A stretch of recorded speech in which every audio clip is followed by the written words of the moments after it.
We can use the first button to lock the car. Using a long press will close the windows. Using a long press for the second button will open or close the trunk. And of course, we can also unlock the car or use a long press to open the windows. Let's unlock the car first. The mirrors are extended and the headlights are activated. We're going to open the door and then get in.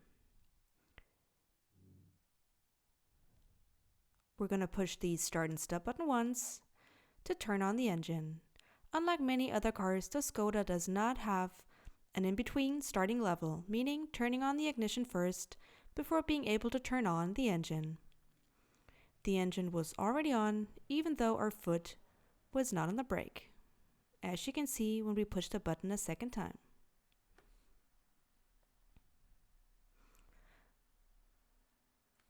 So let's have a look at the light settings first.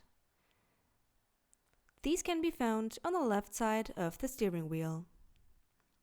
We can use the left side to activate voice control. We can switch between 3 different levels for the steering wheel heating, or we can switch between media tracks or radio stations.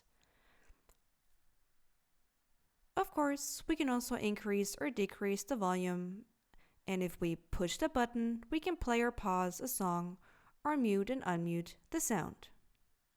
The lever in the lower left corner is used for the assistance systems. Push it back to deactivate the assistance systems. Push it forward to activate them. Push upwards to increase the speed, downwards to decrease it. We can move a tiny lever on top of the other one to change the distance to the car ahead. We can use it to pause and resume the assistance systems by pushing it slightly. On the right side, we can select between the speed limiter and the ACC. We can open a menu and then use the scroll wheel to pick either one of these two, and then select them by pushing the button again. The travel assist only works when the ACC is activated as well, so activate the ACC beforehand. We can enlarge the left side of the instrument cluster, do the same with the center, or also with the right side. We'll go back to the original view. So let's move on over to the head unit next.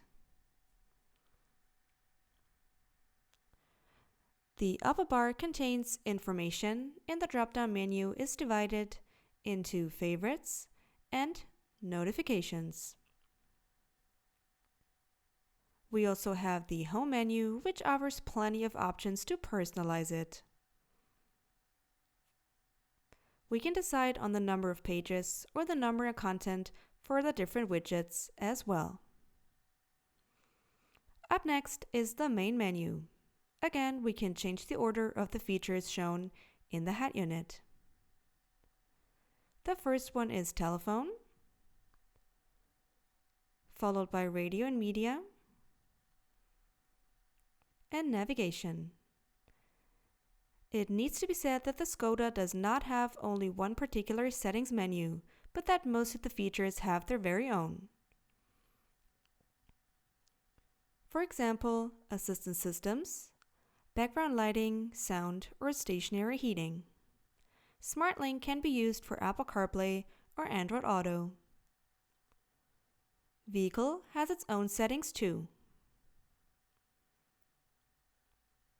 Stationary air conditioning, same thing, and same goes for sound. We have the regular system settings, legal information, which always takes some time to load, and last but not least, the breakdown and info call.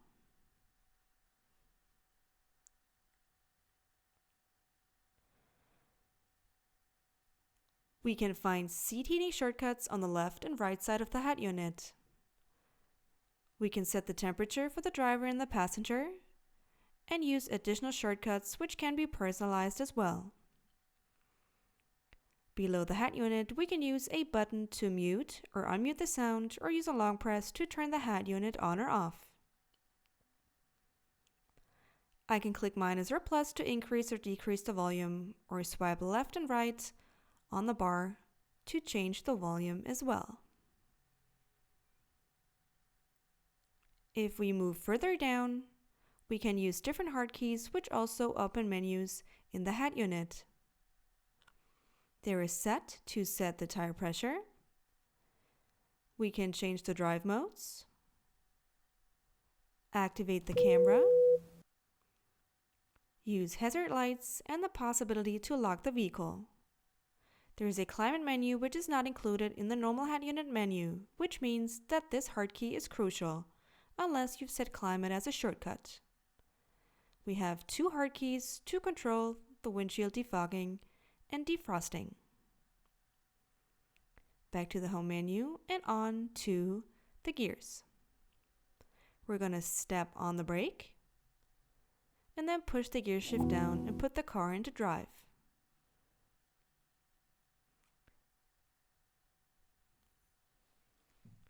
Push again and put the car into B, which is something we're going to explain on screens a little further.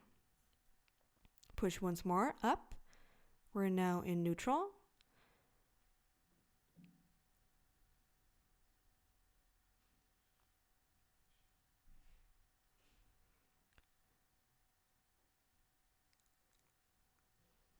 We're going to push forward, put the car into reverse, and automatically the camera is activated. There is no parking gear, so if we want to park the car, we have to use the parking brake. And as you can see, the vehicle turns off automatically.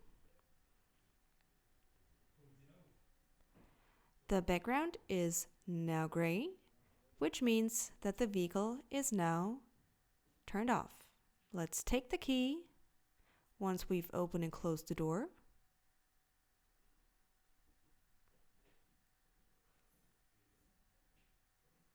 And then lock the car to wrap things up.